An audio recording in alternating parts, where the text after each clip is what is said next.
Inson zoti g'oyib bo'lgan kimsasiz shaharni tasavvur qiling. Atrof to'la osmono'par binolar, hashamatli villalar, savdo markazi, kafelar, tekis asfalt yotqizilgan ko'chalar, bekatlar, xiyobonlar, dengiz, plyaj, lekin birortasida tirik jon ko'rinmaydi. Bu triller film uchun yaratilgan dekoratsiya emas, balki insonlar tomonidan qurilgan 100 milliard dollarlik xato. Bu Forest City.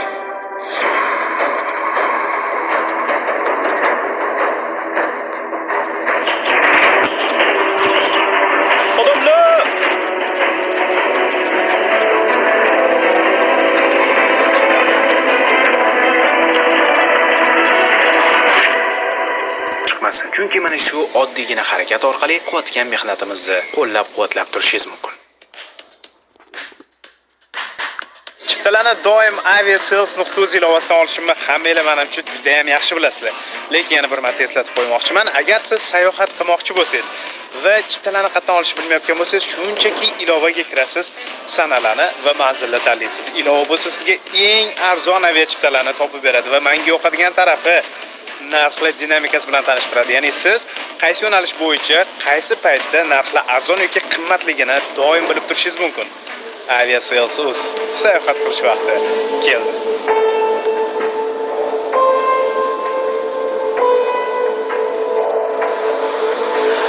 Eng vahimali joylardan biriga ketyapman. Forest City deb nomlangan arvoh shahar, ya'ni kimsasiz shaharda 48 soat yashab ko'rmoqchiman. Nimaga? Chunki bu shaharga savollarim juda ham ko'p. Qarasa 100 million joy qurilgan, shahar qurilgan, butun boshli, lekin uni 1% dagina odam yashaydi. Oddiy insonlar qanaqa, oddiy atmosfera qanaqa. Xullas, bu shahar o'zim uchun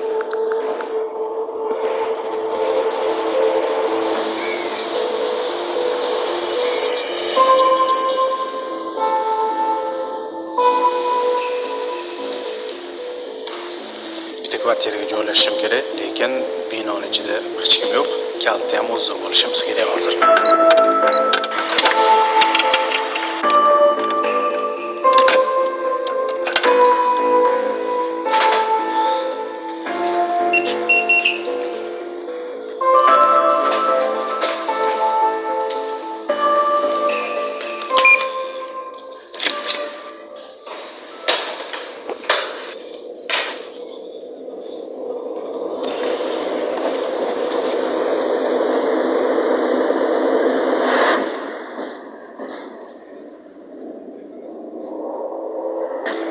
Bu Forest City sayyoramizdagi eng yirik va qimmat arvoh shaharlardan. U shundoqqina Malayziya va Singapur chegarasini Malayziya hududidagi sun'iy orolchada joylashgan. Nega sun'iy? Chunki u ham xuddi Dubaydagi Palm Jumeiraga o'xshab suv ustiga tuproq tashab noldan qurilgan. Forest Cityni Singapur bilan bor yo'g'i 3-4 kilometr masofa ajratib turishi bu shunchaki tasodif emas, balki puxta o'ylangan strategik reja edi va bunga o'zingiz sal turib amin bo'lasiz.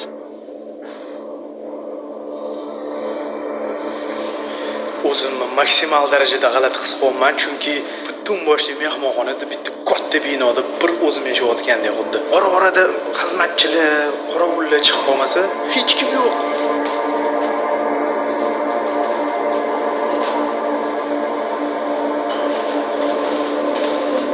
Binoning 31-qavatida basseyn bor ekan, hozir ko'ramiz.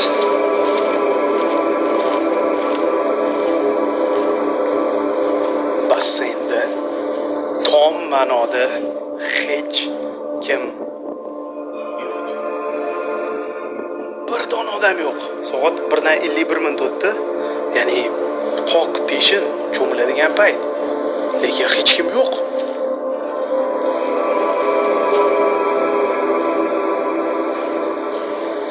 Bilasizlarmi, o'zi doim hech kim yo'q basseynda cho'milib ko'rishni orzu qilardim. Balki o'sha vaqt kelgandir.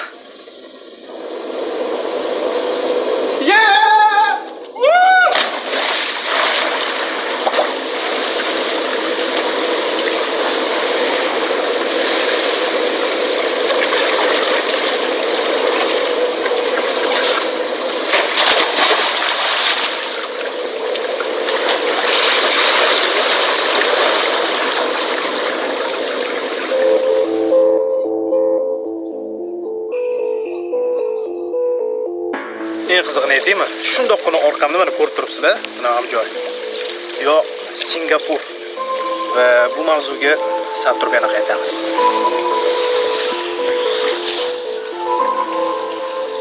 Odam yo'q bo'lsa ham g'alati ekan. Nima qilishingiz? Eng qizig'i, basseyn ancha yaxshi ahvolda. Bunaqa akalarimiz doim qarab, atroflarni yig'ishtirib, yaxshi holatda saqlashadi.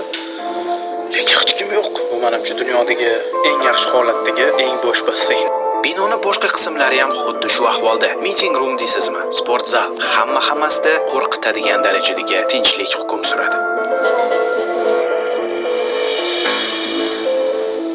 Tinchlik bo'lsa, sizni yutib yuboradigan darajada tinchlik.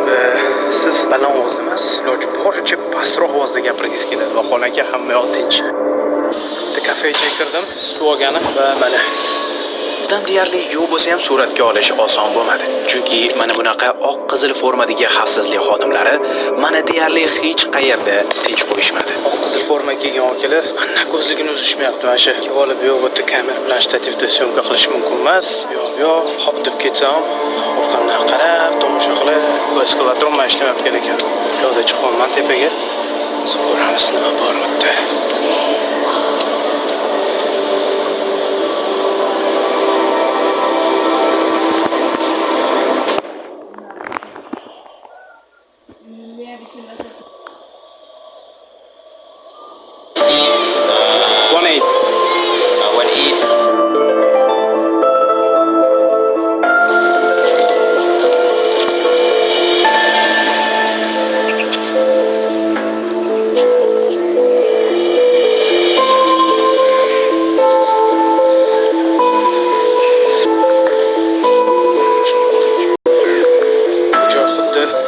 Last of Us o'yinini dekoratsiyalariga o'xshaydi. Real hayotda mavjud joy emas.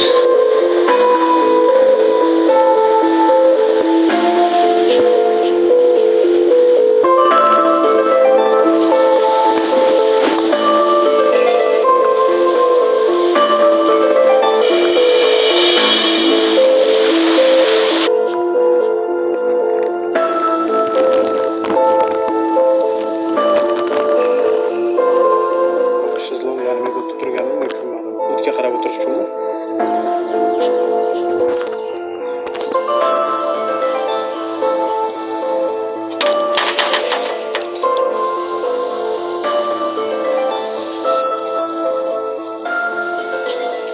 parkovkalarda mashina ko'p, lekin ko'p mashinalar turib qolgan mashinalarga e'tibor beringlar.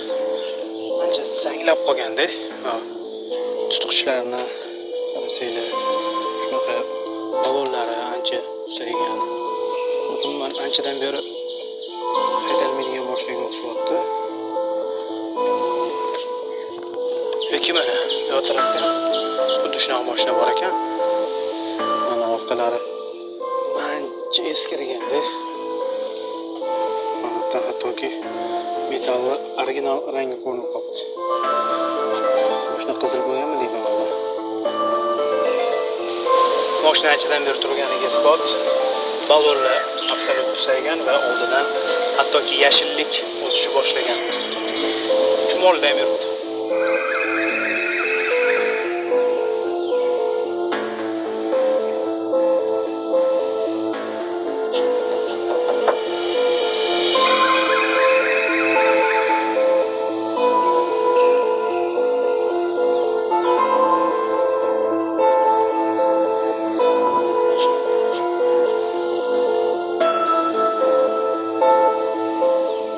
Mana bu mashina menimcha oxirgi marta 1-2 yil oldin yurgan. Forest City'da yuzlab mana shunaqa tashab ketilgan mashinalarni ko'rishingiz mumkin va bu joy qaysidir ma'noda avtomobillar qabristoniga aylangan.